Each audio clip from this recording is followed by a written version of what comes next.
Welcome. To start this experience, we're going to start with a little music. That'll also give some other people a little more time to show up. This seems very appropriate for our person that we will learn about today. Here we go. It's Rebel Girl by Bikini Kill.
She's the queen.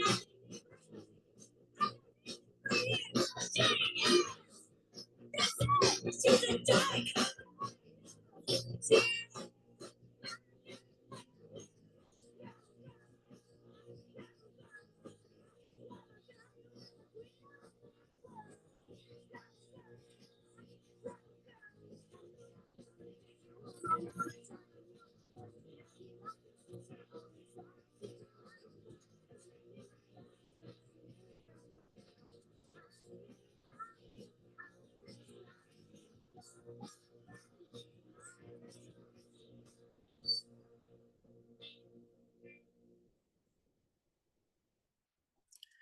Now that you've listened to that classic punk number, I promise it will make sense to you who we're talking about. So let me go ahead and share that screen.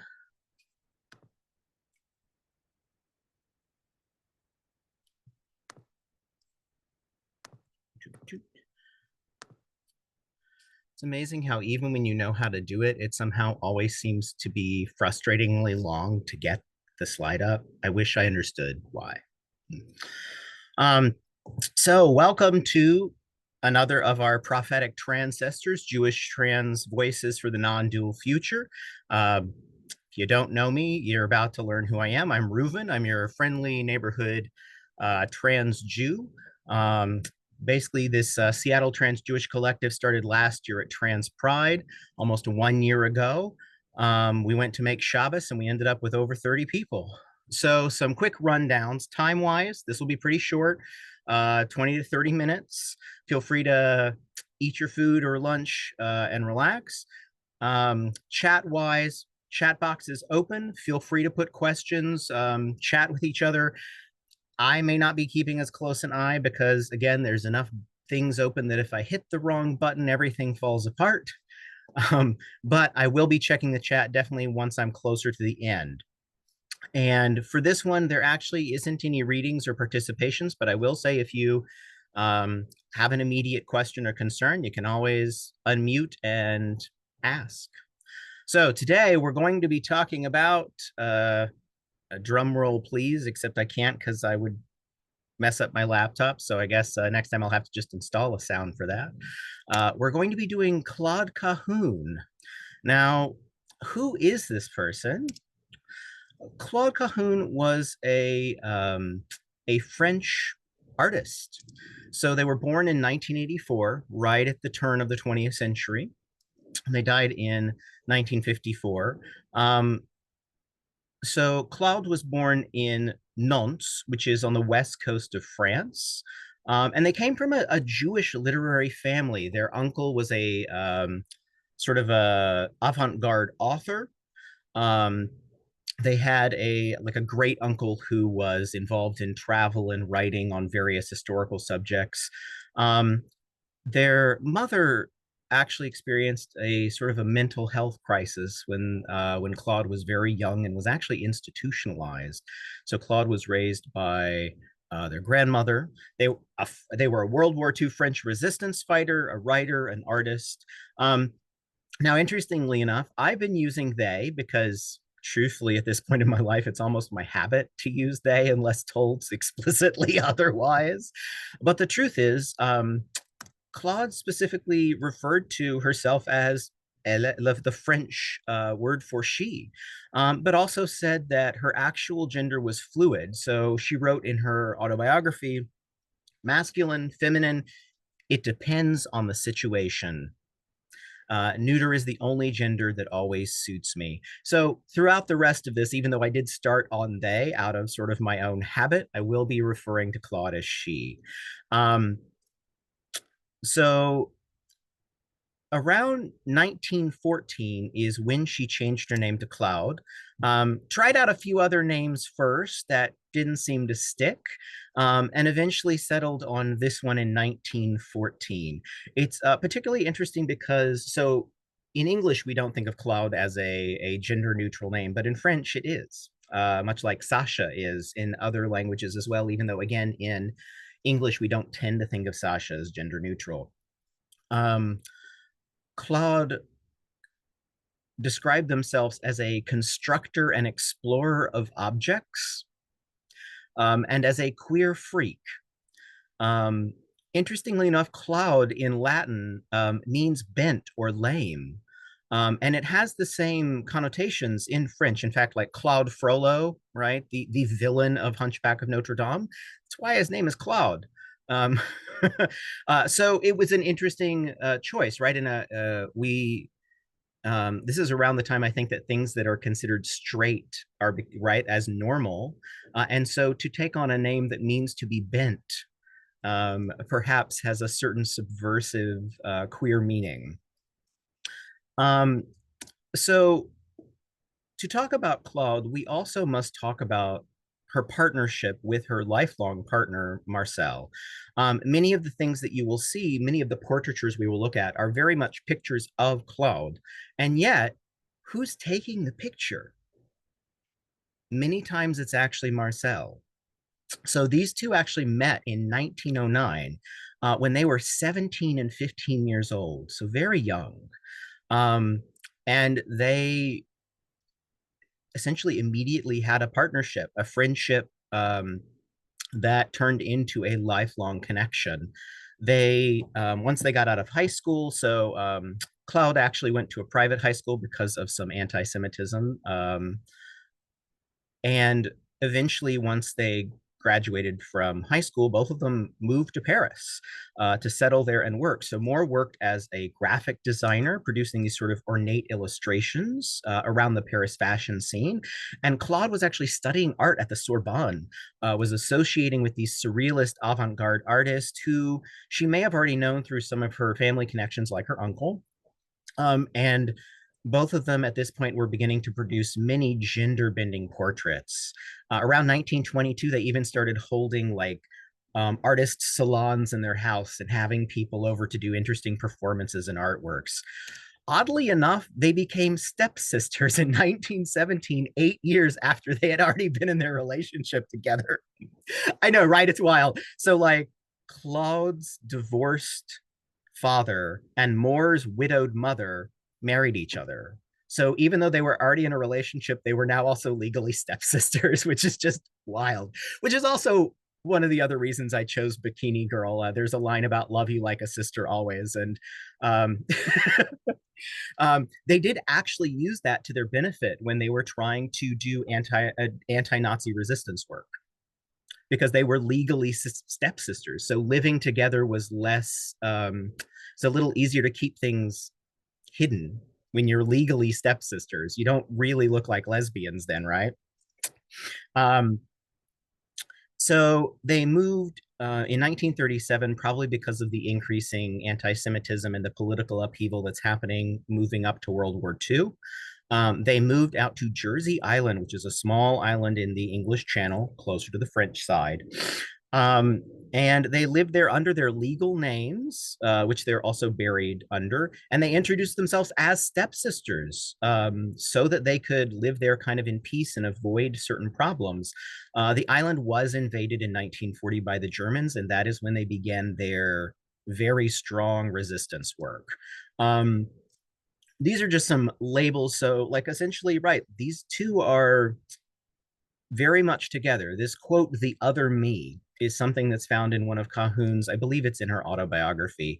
And it is so clear that they were so close to each other and spent so much of their life and their creative time together that, you know, Marcel is the one taking these pictures. Claude is in the pictures, and yet it is very clear that they're collaborating together constantly on these things. And so Claude actually refers to Marcel as the other me, um, which is just really sweet and touching, right? Like, boy, howdy, wouldn't like that's an intense and lovely relationship that I think many of us might long for, right? Someone who to be someone who is that queer and trans, and to find somebody who what's that song, matches my freak, right? Like, like you, we want that in our lives. We want that in our lives. So essentially, for the rest of their lives together, they collaborated on written work, sculpture, photo montages, collages. They published articles and novels. Um, and this picture of the two of them later on in life, you can actually see some of these collages behind them. They're displayed in the window there. At times, they would photograph each other posing like alternatively in the same tableau or with similar poses. And more shadow is also visible in many of the photographs of Cahun, one of which I'll show you later. It's not just the shadow, you can literally see Moore's face kind of hiding in the background. So Cahun died in 1954, and Moore died in 1972, and they are buried together on this island in Jersey. Um, the resistance, la résistance. So what's happening on this island in 1940 to 1945? So the Germans invade. They had about 3 years on the island before the Germans get there. So essentially, Moore is fluent in German, and they begin this process of creating pamphlets written under this pseudonym, the soldier with no name. And they create a persona to undermine the German military strength. And it creates this perception of a conspiracy on the island against the Germans from within the troops, right? So they're writing in German these like pamphlets and notes as if they were a German soldier, trying to convince the Germans, right? And they're taking news that they're getting from other broadcasts from the Allied powers, and they're using that information to tell German soldiers like horrible, like you're losing the battle. The people who are in command of you were horrible, because also sometimes some of these lower class conscripted German soldiers may not be aware of everything that's actually happening politically, right? They've just been conscripted to work and do this. So they're essentially giving out this information, trying to convince people like, you're on the wrong side, you're going to fail, it's the morally wrong side, and I am one of you to help convince you.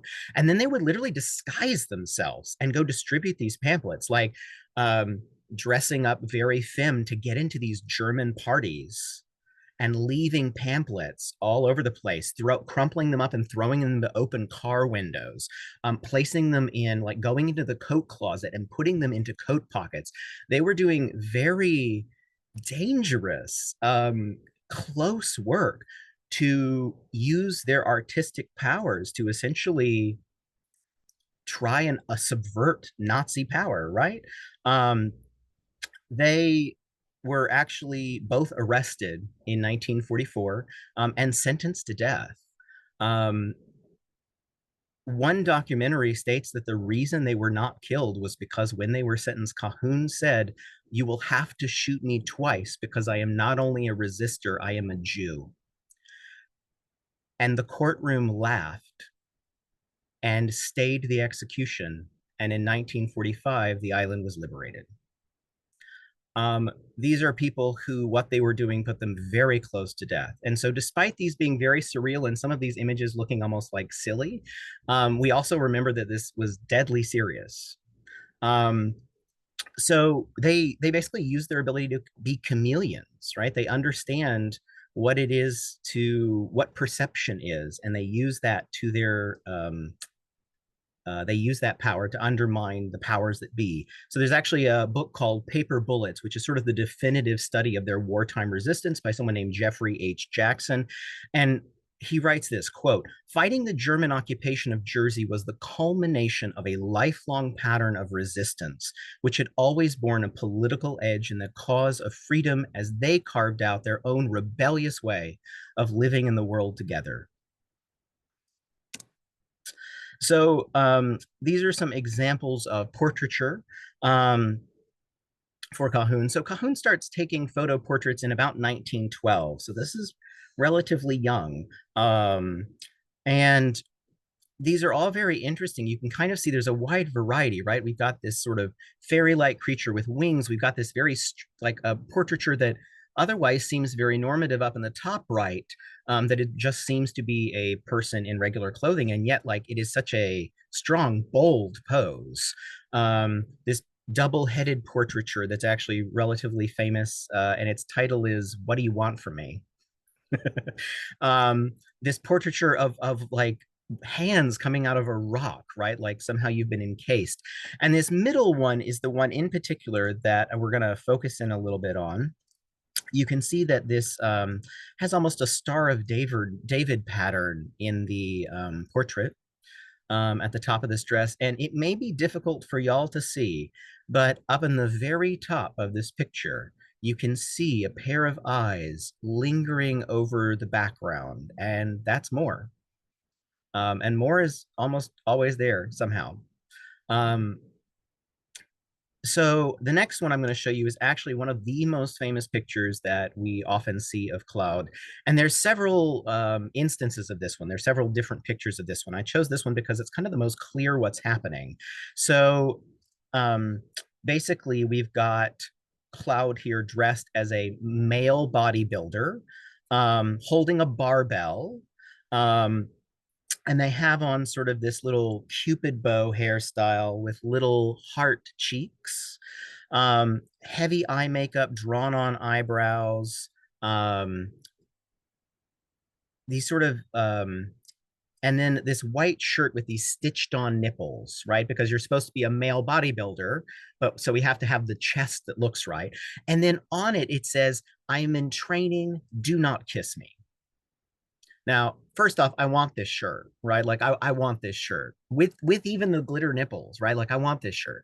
But it's such an interesting juxtaposition of masculine and feminine, and sort of the way that Cahun is hyper performing both of these things, right? The feminine is very feminine, the little hearts, the little cupid bow lips, the little perfect hair, and yet the masculinity is also very masculine. We've got these, you know, big braces on our forearms. We've got a big barbell. The boots that she has on at this point are very like big, heavy, clunky boots, right? And it's such a like what happens when you take both of these things that are supposed to be opposites and you perform them at the same time to an extreme. It kind of undermines the entire damn binary, right? And that is exactly what she is trying to do with many of these things, is pointing out that these binaries are not real. If I can do something like this, then they can't be separate things. So I at the bottom, here's another one where she's kind of sitting very daintily while holding the barbells. And some questions that we won't get into because we're short on time, but essentially these ideas of, right, like, what do we consider culturally masculine and feminine in this photograph? And is Cahun the voyeur or the exhibitionist, right? She's looking directly at the camera. She set all this up for us, and yet we're the ones looking at her, but she's looking back, right? A lot of this is to undermine our ideas, not just about gender, but about how we look at people and when we are looked back at. Who's the perceiver? Who's the subject? which a lot of that is a very famous sort of surrealist thing. The surrealists love messing with this idea of who we are in the piece. What I love also about this is that a lot of surrealist works, women and women's bodies and the female body are very much cishet viewed, right? Like they're often sexualized. That is not whatever happens with Cahun. Cahun wants to explore, why are you doing that? Why are you always sexualizing women? What's up with that? Um, many of her writings are not translated into English, so I did not have access to them because French and I are not. I don't get it. It's very complicated for me. I don't understand why I don't pronounce half the letters, and therefore French and I have never gotten along. So I don't have much about her works.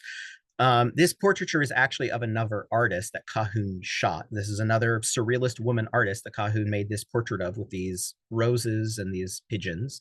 But Cahun wrote a fair amount of these pamphlets with Marcel, wrote many short pieces or cryptic works that would accompany the artwork. There's a lot of wordplay and a lot of using the tools of art to sort of dismantle the power and the meaning that we've assigned those things. The main piece that we have still is Disavowals, which is um, her non-realist autobiography. It is literally just watching her put on different masks and write strange poems. And she actually gives you very little to uncover about her life that is easy or obvious. It was created to sort of serve as a critique about um, traditional autobiography, right? That somebody gets to construct their own life. And so, in some sense, she goes, you know what? I'm going to deconstruct my own life. Watch this. It's full of artworks and collages and pieces. Um, and in the introduction, well, I'll get there because that's a quote for later. She also makes some sculptures. This eyeball one was actually shown in Paris with some other surrealist sculptures. These collages you can kind of see, some of them are from magazines, but some of them are obviously from her own photos. So for example, this one on the far left, the eyes at the top are very much Claude's eyes. And yet some of these are also like cutouts, like these legs in pantyhose are like a cutout from an advertisement. These little sculptures, this one down at the bottom that's in black and white, that's like a flower on the head of a doll that's like tied into a chair, right? Like all these sort of surrealist and yet very poignant metaphors. And the collages continued throughout their lives. Moore and Claude were forever making these collages, often out of their own works, drawings, and other things. Um, so what is our takeaway from this person as we draw close to the end of our 30 minutes? What is our takeaway and why is this person a prophet? Um, so these two quotes are from Disavowals, the anti-autobiography. Um, and many of the pieces of Claude have masks in them. Under this mask, another mask, I will never be finished removing all these faces. Um, and this quote is actually the intro to the book. Until I see everything clearly, I want to hunt myself down and struggle with myself. That one really hit me right as we call ourselves the B'nai Yisrael, the children of Israel, who is the one who struggles, right? Like when does Jacob get renamed? Jacob gets renamed after struggling with the angel. Um, and I think Claude, and even though we don't see Marcel as much blatantly, clearly both of them, their attempts to struggle with this system that they've been given, to both play with it and yet be deadly serious in the play that they are doing, right? Like many of these pictures of and collages have a playful quality, and yet they are deadly serious in how they want to take apart these institutions and how gender works. Um, they both use their ability to understand the camera, how we see ourselves, how we frame ourselves, and how we can play with images of ourselves. They understood that in a time that many people I don't think were really considering that. Nowadays, with all of our cell phones and the ways we play with our images of ourselves, I think many of us more understand the sometimes fractured nature of looking at all the parts of your personality. um, this last quote, I think, particularly can be sort of a no man's land quote, which I think as a trans person who basically doesn't want to stop changing until I die, I really feel this one. Although I had a lot of time to get acquainted with myself, my knowledge about me is fragmentary. I could tell you all about my life, but all you would get would be a mere reference to my person. I am both subject and object of my history. And this sort of quantum feeling that we cannot separate ourselves out from the story and the pieces, I think is very relevant to us understanding ourselves. All right, with 5 minutes left, I'll leave it there and open up for questions. I'm gonna pop open that chat box. Right, I totally want this shirt so badly. Yeah, sames, big sames. Somebody's gotta make it. Now, of course, Like, if anybody wants to support the work, feel free to email me, whether that's monetarily or volunteer wise, right? Like all forms of help. Here we are not capitalist and believe that all help is money. So questions, comments, interests.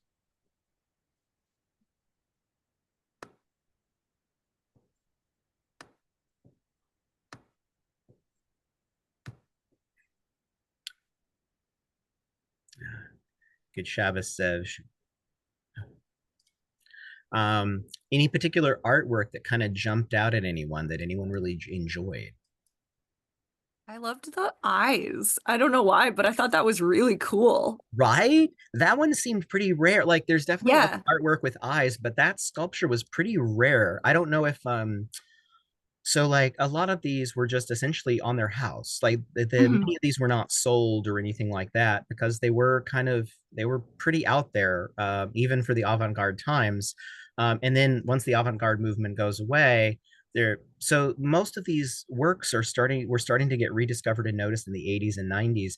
It's even Huh. possible that some of these sculptures or things that were put together might have gotten like lost or taken apart if they if they didn't have photographs taken of them, Mhm. whereas that one was very clearly a sculpture meant for an exhibition in Paris, and not sort of a constructed thing like some of the others were, Mhm.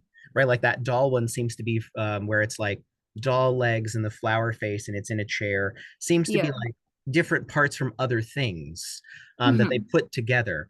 So yeah, it's not as common that we have the sculptures. We have a lot of photographs and collages. Yeah, the eye one is so wild. It's also hairy. It has like actual hair on it that I think is from Claude, I love that. That's so unhinged. I love that so much. right? That's great. Yeah. Yeah, there were even in the 90s, there were several exhibitions starting up. David Bowie apparently specifically did a exhibition of Cloud's work in the like early 90s because David found it and was like, this shit is wild and unhinged, and I want more people to see it. It's amazing. Yeah. I mean, yeah, gender fluid people vibing with other gender fluid people that tracks. Oh my Shocking. God. Yeah, I Shocking. love that. Yeah, I liked that. That was really cool. So I'm trying to do the timeline here. I guess they died in what was it, like 50s and the 70s? Yeah, so Claude dies in 54. Unfortunately, her health never really recovered after being incarcerated for that Yeah. year. Yeah. And So then Marcel was alive until the 1970s. yeah. Yeah. And their work was kind of around till that. I'm sure it's trying to think of like how long they were like creating work and then like when people like David Bowie would have snagged it or how they would have snagged it and like all that. Yeah. Yeah. So my assumption is probably what happened, especially since it seems, and from the little bit I've read about at least this part, is like I mean, like they were making artwork from a very young age, both of them. Yeah. And it seems like continued together right until um, Cloud's death. What I Oh. assume happened is once Marcel dies in the 70s, some of Mhm. this artwork starts to make its way elsewhere finally. And it's at a point in the 70s where the art world is getting more accepting of these kind of odd things again. Yeah. Um, and so I have a feeling that they start moving out in the 70s and that probably David found them at some point in the 80s. Mhm. And then basically like decided to show them to the world. But essentially, since none of them were really sold in the lifetime of either of the artists very much, like probably it took Marcel's death before they went somewhere else and other people really Mhm. started seeing them. That's kind of like both sad and inspiring as an artist. Like, oh, Yeah. when you think of that kind of thing, you're like, oh, like I keep creating, but also Yeah. you might not Well, know if things, are gonna make it. yeah. And we also have to remember, like, they, like, in the 20s in Paris, they both were doing lots of work with lots of other artists, right? So it Yeah, isn't that they were like completely unknown or never doing anything. It's that World War II put a hamper on that kind of art. that And the sucks. 50s put a kind of hamper on that kind of art. And so, um, and by that point, they, like, your partner's dead, you're living on Mhm. an island in the middle of the English Channel, and Yeah. the rest of the world is much more interested in realistic art and abstract art, but not this kind of weird ass collage gender stuff, right? um Yeah. and so unfortunately, yeah, it doesn't really get noticed as much. But in the 20s, right, in the 20s, they were getting plenty of notice in Paris and doing artists, doing exhibitions with their eyeball sculptures and having artists over. It Yay. really is only It's the good. it is the war that causes this problem. Yeah, that tracks. I guess I'm trying to remember if surrealism in general was like surging in the 20s, like when Dadaism was going on. Was Yeah, that like the 20. 20s? Yeah, exactly. So Oh, Dadaism and surrealism are very much like a reaction to the horrors of World War One. right. Yeah. And then Yeah. guess what? We get World War Two. Hey, Then more it's then horrors. no more Dadaism. Yeah, I was trying to remember my art history because I was like, I love Dadaism so much, and it's sad that it got repressed for a while, but I think now it could probably come back, and there's Oh, people who like it. totally. There's actually a lot of Yeah. fun essays that are basically like, memes and sort of ginsy, like, what is that one? Skibbity toilet, right? That they basically are like that kind of stuff that is out nowadays, and the ridiculousness of these meme cultures where some of them are completely non-referential, like, Dat Boy, the frog on a unicycle, right? Like Yeah. it's a meme that is connected to nothing. It has no Hmm. meaning outside of whatever we put on it, right? Like, so there are some who actually think that we are like doing some Dadaist vibes currently. Yeah, through meme culture, like neo-Dadaism, like I think the millennials grew up with this feeling of like absurdity, and we're not Yes. channeling it necessarily through fine art, but we are channeling it through like internet culture and memes. Well, and also like most of the Dadaists and Surrealists were like basically like, haha, fine art, we aren't you, right? Like I'm True. gonna put a urinal in a museum with my name on it, like Yeah. that. A lot of them were making fun of the idea of fine art. So, Yeah. Well, other questions, concerns, anything else anybody wanted to know about, or a piece of art you wanted to comment on?